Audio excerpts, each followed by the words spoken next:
오늘의 주뉴스입니다. 고 노무현 전 대통령의 10주기를 맞아 오늘 오후 김해 봉화마을에서 추도식이 엄수됩니다. 국회의장과 총리 등 정치권 주요 인사들이 모두 모이는 가운데 자유한국당 황교안 대표는 민생 대장정 일정으로 불참한다고 밝혔습니다. 김성 유엔 주재 북한 대사에 이어 한내성 주 제네바 북한 대표부 대사도 북한 화물선 압류는 북미 관계의 최대 걸림돌이라며 화물선 반환을 촉구하고 나섰습니다. 한 대사는 또 핵협상이 재개되려면 미국이 제재 해제라는 큰 결단을 내려야 한다고 강조했습니다. 이른바 김학의 동영상 사건의 핵심 증인인 건설업자 윤중천 씨가 성폭행 혐의 등으로 구속됐습니다.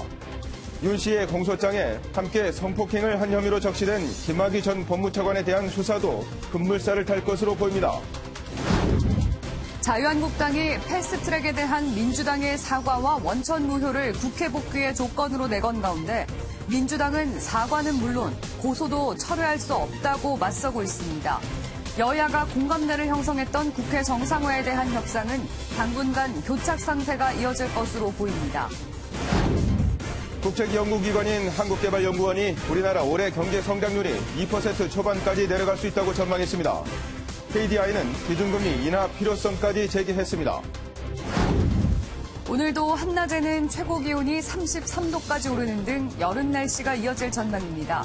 미세먼지 농도는 수도권, 충남, 호남권, 제주권까지 나쁨을 나타내겠습니다.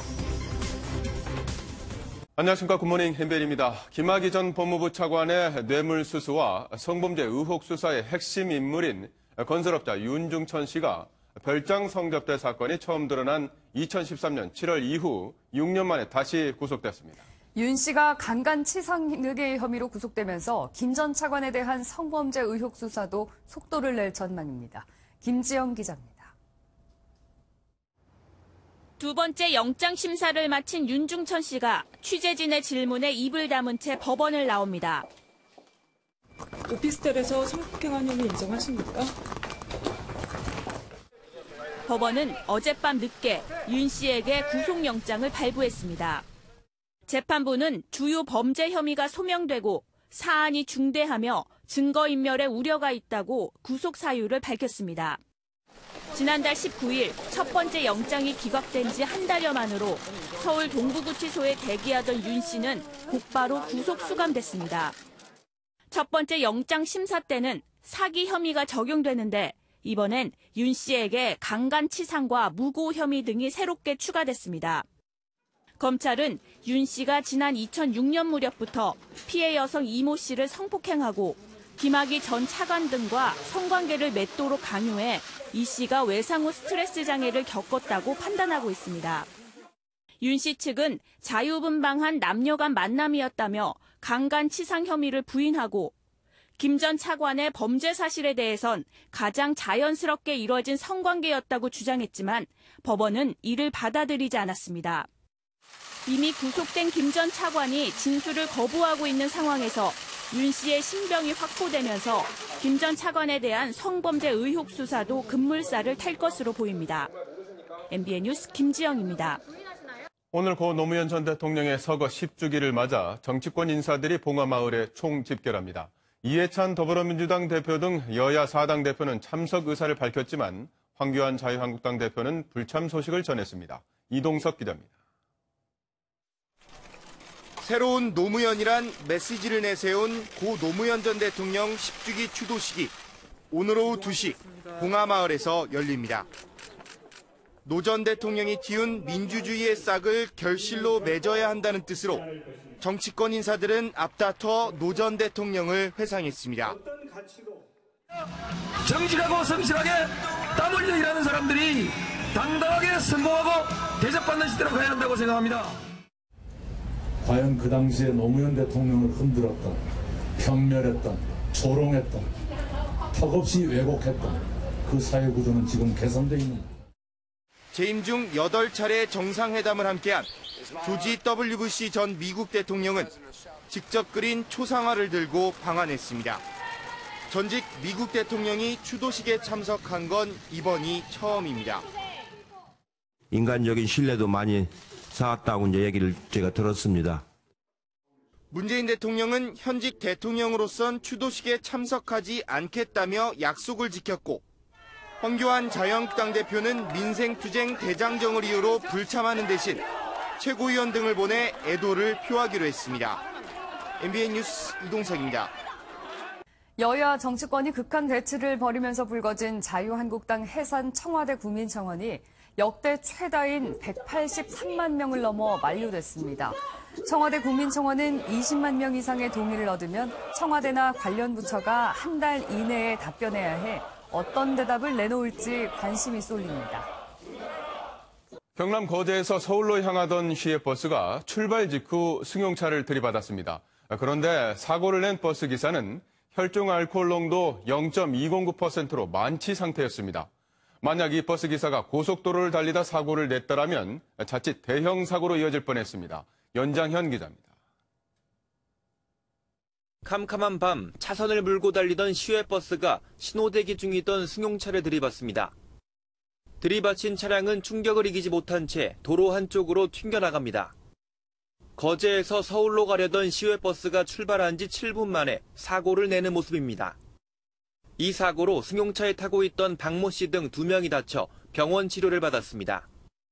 승객 11명을 태우고 있던 이 버스의 운전기사는 혈중 알코올 농도 0.209%로 면허 취소 기준을 2배나 넘긴 만취 상태였습니다. 이 버스가 고속도로로 진입해 400km가 넘는 여정에 돌입했다면 자칫 대형 사고로 이어질 수도 있었습니다. 현행 운수사업법상 사업자는 운행 전에 기사의 음주 여부를 확인해야 하지만 잘 지켜지지 않은 것으로 알려졌습니다. 해당 운전기사는 과거에도 2차례 음주운전을 하다 적발된 것으로 확인됐습니다. 경찰은 정확한 사고 경위를 조사하는 한편 운수업체를 상대로 안전의무 위반 여부 등을 조사하고 있습니다. MBN 뉴스 연장현입니다. 한 20대 남성이 숨진 아버지의 시신을 5달 동안이나 집안에 내버려뒀다가 경찰에 붙잡혔습니다. 이 남성, 아버지를 폭행한 건 맞는데 살해한 건 아니라고 하고 있습니다. 윤기란 기자입니다. 한적한 주택가에 경찰 차량이 하나둘 나타나더니 경찰 여러 명이 한 건물로 들어갑니다. 그제 저녁 7시 한 20대 남성이 집에 아버지가 숨져 있다며 112에 신고했습니다. 출동한 경찰은 이 집 화장실에서 이미 심하게 부패한 50대 남성의 시신을 발견했습니다. 안타깝죠. 맨날 담배도 피우고 막 그랬는데 안 보이길래 이사간 줄 알았어요. 신고한 아들을 수상하게 여긴 경찰이 추궁하자 숨진 남성의 아들은 지난해 12월 아버지를 폭행했다고 털어놨습니다. 하지만 살인 혐의는 부인했습니다. 아버지랑 막걸리 먹고 대화 중에 그를 때렸다. 아버지가 씻으러 화장실 갔고 그러고 나서 경찰은 존속 상해치사 혐의로 긴급 체포한 피의자에 대해 존속 살해 혐의를 적용해 구속영장을 신청했습니다. MBN 뉴스 윤기란입니다. 아내를 골프채와 주먹으로 폭행해서 숨지게 한 유승현 전 김포시의회 의장에 대해 경찰이 상해치사가 아닌 살인죄를 적용하기로 했습니다. 경찰은 유 전 의장이 휴대전화로 살인을 계획한 것으로 보이는 단어를 여러 차례 인터넷 검색을 한 것을 근거로 죄명을 변경했습니다. 한대성 주 제네바 북한 대표부 대사가 화물선 억류가 북미 관계 최대 걸림돌이 될 것이라면서 재차 반환을 촉구했습니다. 한 대사는 핵 협상이 재개되려면 제재 해제라는 미국의 큰 결단이 필요하다고 강조했습니다. 장명훈 기자입니다.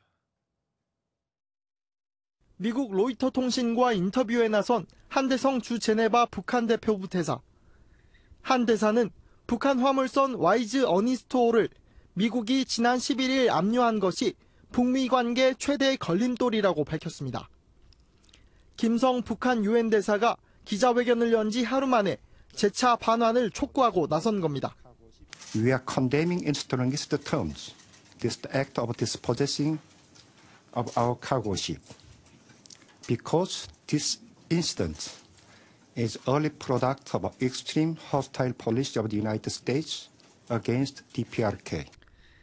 한 대사는 우리가 미국식 힘의 논리나 압박이 통하는 나라 중 하나라고 생각하고 있다면 심대한 계산 착오라고 강조했습니다. 그러면서 하노이 회담 결렬 이후 교착 국면인 핵 협상을 재개하려면 제재 해제라는 큰 결단이 필요하다고 주장했습니다. 북한의 식량난에 대해선 해외 원조가 없더라도 자체 해결할 수 있다고 덧붙였습니다.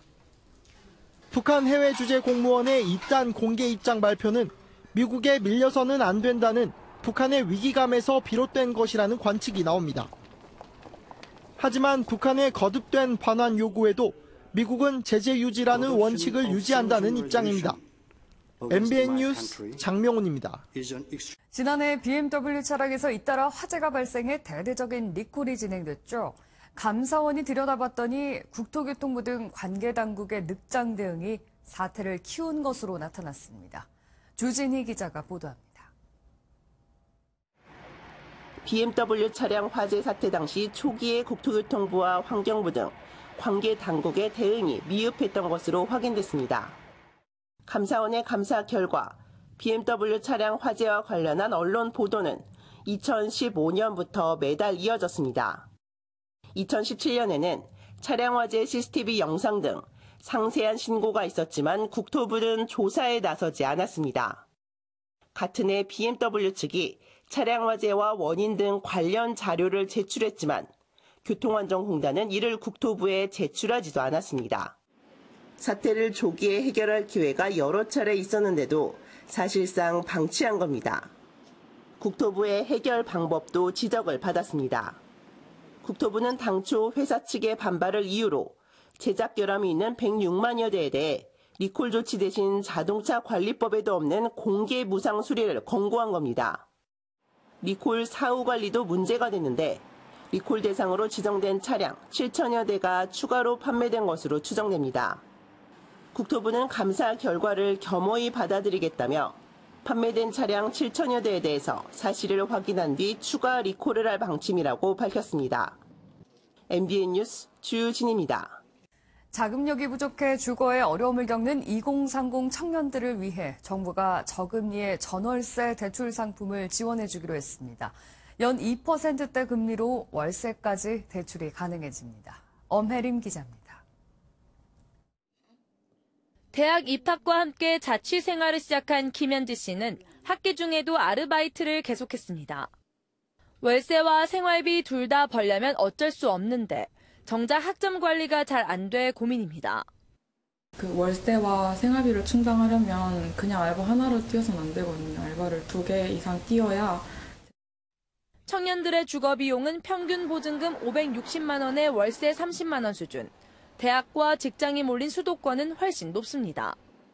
문제는 청년 10명 중 7명은 월세로 사는데 다달이 소액을 대출받기가 어렵다는 점입니다. 그래서 정부는 전세 7천, 월세 50만 원 한도로 청년 전월세 대출을 지원하기로 했습니다. 금리는 연 2%대로 시중금리보다 저렴합니다. 소득 기준도 5천만 원에서 7천만 원으로 올려 지원 대상도 넓혔습니다. 이를 통해서 총 4만 1천여 청년 가구가 주거 비용을 경감할 수 있을 것으로 예상합니다. 정부는 청년이 학업을 마치고 취업하기까지 평균 5년이 걸리는 점을 고려해 최대 8년 뒤부터 갚을 수 있도록 할 방침입니다. MBN 뉴스 엄혜림입니다. 정부가 근로자들의 단결권 강화와 강제노동 금지 등을 골자로 하는 국제노동기구 ILO 핵심 협약의 국회 비준을 추진하고 있습니다. 이 협약에 동의하면 토트넘에서 뛰고 있는 손흥민이 군대를 가야 하는 것 아니냐는 얘기가 나왔는데 고용노동부의 결론은 아니다였습니다. 전민석 기자입니다. 손흥민은 한국 축구가 지난해 자카르타 아시안게임에서 금메달을 차지하면서 병역 면제를 받았습니다. 그런데 우리나라가 ILO 핵심 협약을 비준하면 손흥민이 군대를 가야 한다는 보도가 나왔습니다. 축구 팬들은 술렁였습니다. 해당 협약은 강제노동을 금지하는 협약 제29호였습니다. 이 협약은 의무 병역을 강제노동의 예외로 하지만 보충역인 사회복무나 산업기능요원은 강제노동으로 보고 있습니다. 글자대로 해석하면 손흥민이 군대를 가야 하는 셈입니다. 논란이 확산되자 고용노동부가 결론을 내렸습니다. 사회복무요원 같은 대체복무제도를 선택할 수 있는 선택권을 부여한다면 이 협약의 요건을 우리가 충족할 수 있다고 우리는 판단을 하였습니다. 손흥민은 다음 달 4주간의 기초 군사교육을 받은 뒤 선수 생활을 계속하면 됩니다. 544시간의 봉사활동은 비시즌에 우리나라에서 하거나 이 중 절반은 영국에서 현지 교민을 상대로 할 수도 있습니다. MBN 뉴스 전민석입니다. 미국 3대 햄버거 가운데 하나라는 인앤아웃 버거가 한국에서 잠시 문을 열었습니다. 어제 하루 동안 임시 매장을 단 3시간만 운영했는데 반응이 가히 폭발적이었다고 합니다. 김민수 기자입니다. 점심시간을 맞은 서울 강남의 한 골목에 사람들이 길게 줄지어 서서 뭔가를 기다립니다. 행렬을 따라가 보니 인앤아웃 버거 임시 매장이 나옵니다. 오전 11시부터 오후 2시까지 3시간, 단 하루만 영업한다는 소식에 가게 문을 열기 4시간 전부터 사람들이 줄을 섰습니다. 250개 한정으로 판매한 햄버거는 오전 9시 반쯤 일찌감치 모두 팔렸습니다. 오늘 끝났어요. 인앤아웃 버거는 신선한 재료와 고품질의 메뉴로 유명한데 미국 서부 지역에서만 주로 운영되고 있습니다. 우리나라에 임시 매장을 낸 건 지난 2012년 이후 이번이 3번째입니다. 2, 3년 뒤에 임시 매장을 다시 선보이지만 한국에 정식으로 진출할 계획은 없는 것으로 알려졌습니다. MBN 뉴스 김민수입니다. 인도네시아에서는 대선 결과에 불복한 야권 지지자들의 시위가 이틀 연속 폭력 사태로 얼룩졌습니다. 최소 6명이 숨지고 200명 이상이 다쳤다고 합니다. 구경호 기자입니다. 성난 군중이 화염병과 폭죽 등을 던지고 경찰은 최루탄을 쏘며 대치합니다. 그제 나온 인도네시아 대선 결과에 불복한 야권 지지자들의 폭력 시위가 이틀 연속 벌어져 최소 6명이 숨지고 200여 명이 다쳤습니다. 현지 경찰은 일부 시위 참가자가 총기를 사용하고 연행한 참가자에게서 돈 봉투를 발견하는 등 조직적인 배후 세력이 있다고 보고했습니다. Bukan peristiwa spontan, tetapi adalah peristiwa by design, peristiwa settingan. 현지 선거관리위원회는 조코 위도도 현 대통령이 약 10% 차로 야당 대선 후보인 프라보 수비안토 대인도네시아 운동당 총재를 누르고 승리했다고 발표했습니다. 하지만 프라보 후보가 5년 전 패배했을 때처럼 또다시 정부 여당의 부정행위를 주장해 시위가 일어났습니다. 정부는 가짜뉴스 확산 방지를 위해 일부 지역 SNS를 차단했고 조코위 대통령은 폭동 유발 행위를 엄단하겠다고 경고했습니다. akan mengganggu proses demokrasi dan yang mengganggu persatuan negara yang amat kita cintai ini. 현지 경찰은 오는 25일까지 자카르타 시내의 보안을 최고 경계 단계로 유지할 예정이며 주 인도네시아 한국 대사관은 자카르타 지역 접근 및 이동을 자제해달라고 공지했습니다. MBN 뉴스 구경호입니다.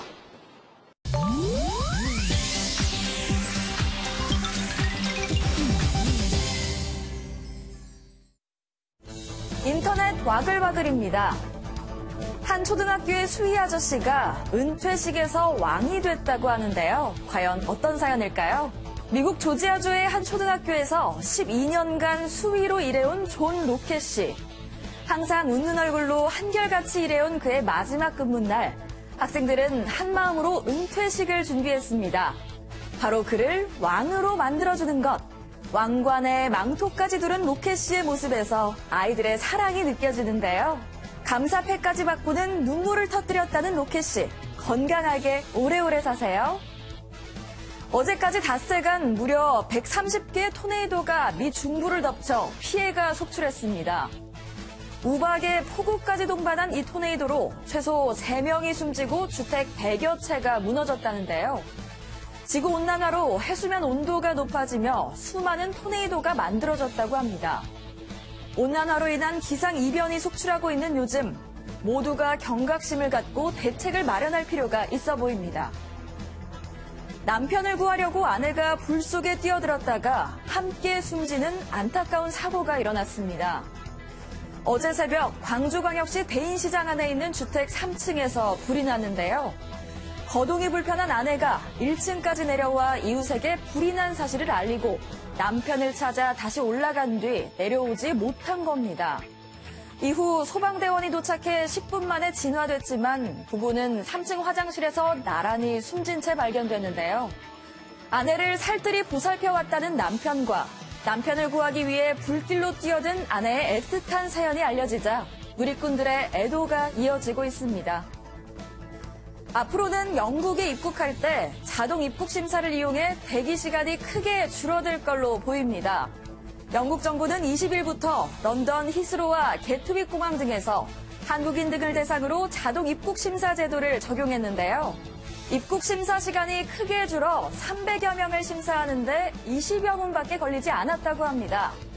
만 18세 이상의 한국 국적의 전자여권 소지자는 사전 등록 없이 입국할 수 있고 만 12세에서 17세는 성인 동반 시에만 자동 입국 심사 제도를 이용할 수 있다고 하니 영국 여행할 계획이신 분들은 참고하시기 바랍니다. 인터넷 와글와글이었습니다. 다음은 굿모닝 월드입니다. 세계에서 단 하나뿐인 자동차가 경매에 나온다고 합니다. 그 값어치는 어느 정도나 될까요? 화면으로 만나보시죠. 여기 스포츠카 포르쉐의 원조 자동차가 있습니다. 포르쉐란 이름이 처음으로 새겨진 자동차인데요. 2차 세계대전 당시 만들어져 현재 전 세계에 단 하나 남은 모델입니다.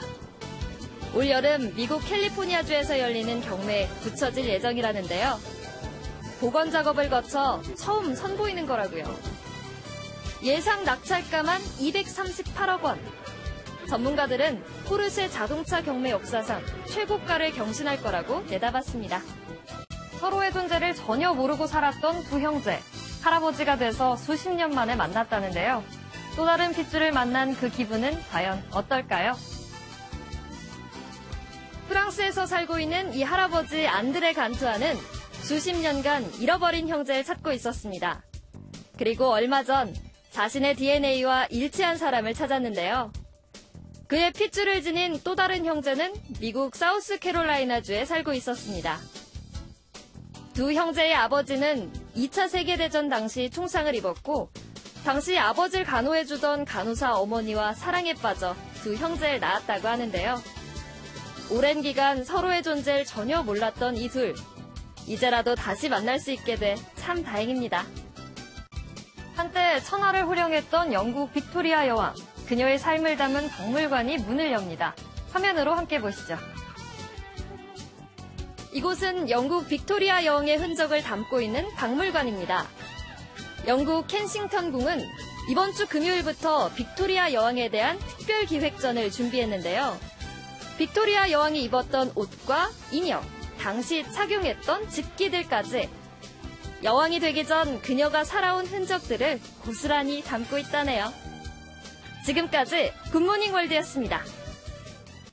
어제 남은 한 주 더워질 일만 남았다고 전해드렸었는데요. 기온만 오른 게 아니라 먼지 수치까지 높아졌습니다. 출근길 서쪽 지역과 영남 곳곳에서는 초미세먼지 농도 나쁨 단계를 나타내고 있습니다. 경기 북부와 세종, 대전과 대구, 경남과 부산, 울산에서는 오전 중에만 공기가 탁하겠지만 그 밖의 서쪽 곳곳에선 종일 먼지 농도 나쁨 수준이 예상됩니다. 낮 기온은 어제보다 더 오릅니다. 폭염주의보가 발효 중인 영남 내륙, 그중에서도 의성의 낮 기온이 오늘 33도, 내일은 36도까지 치솟겠습니다. 서울도 금요일엔 32도까지 오르면서 폭염특보구역이 점차 확대되겠습니다. 지금 전국에서 구름 없이 맑은 하늘이 드러나 있습니다. 오늘 종일 맑은 하늘이 함께할 텐데요. 이 낮 동안에는 자외선과 오존 농도가 강하겠습니다. 강원 산지에선 오늘 아침까지 바람이 강하게 불겠고요. 해안과 일부 내륙에선 모레까지 약간 강한 바람이 예상됩니다. 동해안에서는 건조주의보가 발효 중입니다. 이 시각 기온 어제보다 높게 출발하고 있습니다. 낮에는 서울 30도, 강릉 31도, 대구 33도까지 오르면서 일교차가 크게 벌어지겠습니다. 다음 주 월요일엔 전국에서 비가 오면서 더위가 주춤하겠습니다. 날씨였습니다.